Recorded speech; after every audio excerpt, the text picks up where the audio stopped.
এটা কেমন কথা বলো তো?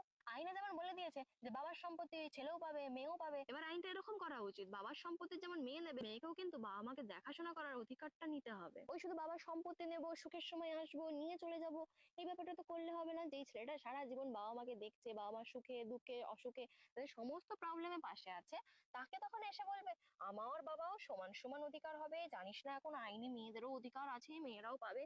ভাই কতদিন আর এরকম মেয়েদের অধিকার মেয়েদের অধিকার মেয়েরা পাবে? দায়িত্ব নিতে শেখো এবার, দায়িত্বটা নাও, তখন বলতে পারবে যে হ্যাঁ মেয়ে আমি বাবা মার দায়িত্ব নেবো, এটাই আমার অধিকার।